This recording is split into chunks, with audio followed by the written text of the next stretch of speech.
안녕하세요. 정신과 의사의 인생 이야기 대전 정광설 정신건강의학과 원장입니다. 네, 요즘 참 너무 덥죠? 우리나라가 이렇게 더운 적이 얼마나 있었나 생각날 정도로 엄청 더운 날씨들입니다. 근데 이 더위 속에서도 일하는 사람들이 있죠. 야외에서.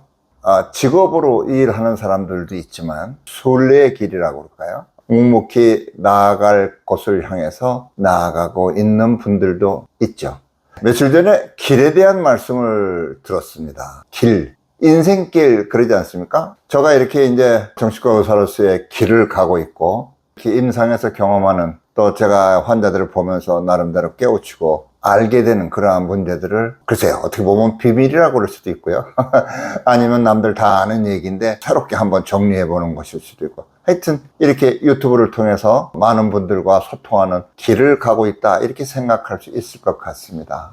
인생길이다 이렇게 얘기했을 때 떠오르는 생각이 있습니다. 제가 고등학교 시절에 한참 유행했던 노래죠. 인생은 나그네 길. 인생은 나그네 길을 노래하면서 많은 사람들의 공감을 받긴 했지만 그 나그네 길은 어떤 길인가? 허물을 노래한 길이 아닌가? 그런 생각이 들었습니다. 그러면서 또 이 길 말씀을 들으면서 그런 생각이 언뜻 떠올랐어요. 제가 초등학교 1학년이죠. 아주 어린 시절인데 어떤 형이 배낭을 큰 걸 쥐고 우리 집에 들어왔어요. 아마 낮이었을 거예요. 여름방학 때였던 것 같아요. 땀을 뻘뻘 흘리며 들어와서 냉수 한 모금 주실 수 있겠습니까? 그래서 이제 우리 엄마가 이렇게 물을 떠주고 밥을 좀 줬던가 아니면 돈을 좀 줬던가 했던 뭔가를 좀 우리 엄마가 드렸어요. 근데 나중에 엄마가 이제 무전여행하는 학생이라고 고등학생이었던 것 같아요. 그때가 전쟁, 6.25 전쟁 끝나고 한 4, 5년 됐을 때니까 참 어려운 시절이었죠. 배낭을 쥐고 무전여행으로 전국을 한 바퀴 돌면서 체험하는 거죠.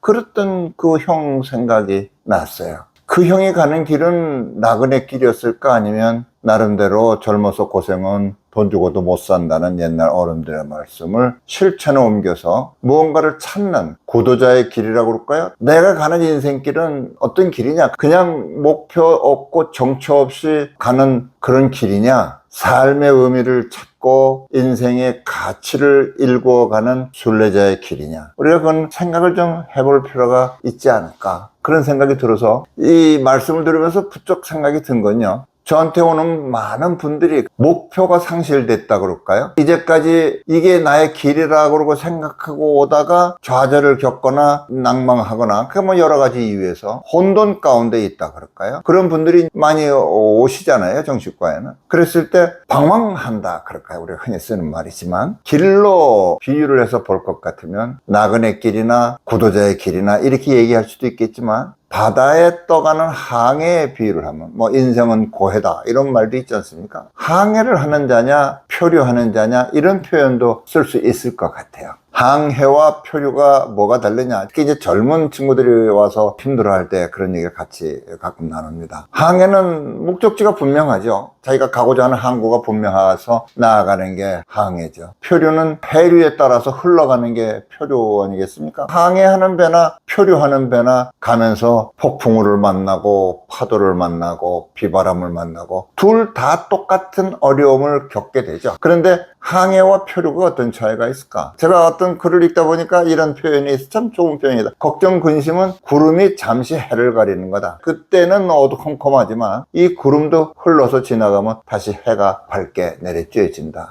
말씀 잘하는 명사가 있죠. 그분은 본인이 남들 이렇게 깨우쳐주고 어려움을 극복하는 걸 도와주는 분인데 자기가 우울증에 걸렸었대요. 그래갖고 프랑스에 느리게 걷는 그런 수도원이 있어갖고 거길 가서 거기 있는 올해 나이 많이 드신 그런 신부님한테 여쭤봤더니 이것도 지나가리라, 이 생각을 해라. 그 말씀을 듣고 깨닫고 돌아와 자기가 우울증을 극복했다, 뭐 그런 말씀 하시더라고요. 근데 우리가 여러 가지 어려움을 겪고 그 어려움을 극복하죠. 구름이 해를 가렸다가 흘러가서 다시 밝은 빛이 나오듯이 어려움을 극복하는데, 항해하는 자가 어려움을 극복했을 때하고 표류하던 자가 어려움을 극복했을 그 뒤에가 다르다. 목적지를 향해서 항해하는 자가 어려움을 겪고 났을 때는 스스로에 대한 자부심이 생기고 자신을 신뢰하는 마음이 커지고 보람과 긍지를 느끼고 앞으로 이 정도는 내가 이겨낼 수 있어. 이런 노하우를 터득한 기회가 되죠. 근데 표류하는 자가 폭풍우를 만나서 배가 난파되지 않게 애를 쓰면서 어려움을 극복하는 뒤에 쓰러져서 느끼는 감정은 뭘까? 보람일까? 아니면 허무함일까? 그 생각이 들어서 그런 얘기를 가끔 나눕니다. 삶의 의미를 깨우치려고 노력하고 내가 나아가는 인생길은 나그네 길인가 고도자의 길인가 또는 항해인가 표류인가 이런 거에 대한 나름대로의 확신이 없이 어려움을 겪고 났을 때는 당장 죽지 않으려고 애를 써서 죽음은 모면했을지언정 끝나고 났을 때는 허무하고 내가 왜 그 고생을 하면서 이겨내려고 발버둥을 왜 쳤을까? 어떻게 생각하면 억울하고 원망하고 와서 가끔 그런 말씀 하시거든요. 차라리 죽는 게 낫지 않냐 이런 표현들을 쓰세요. 되게 연세 많으신 분들하고는 뭐 이런 얘기 하기가 좀 어렵긴 하지만 좀 젊은 사람들하고는 이런 얘기를 같이 나눕니다. 당신은 나그네 길이냐 아니면 고도자의 길이냐, 사는 걸 누리고 사는 사람이냐, 죽지 않아서 지금 살아있는 사람이냐.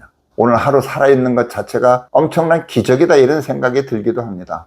나는 어떤 길을 가고 있나에 대한 생각을 우리가 해봐야 되지 않을까. 그래서 오늘 살아있는 것을 누리면서 사는 그런 여러분이 되시기를 기대하는 마음으로 오늘 길에 대한 생각을 좀 나눠봤습니다.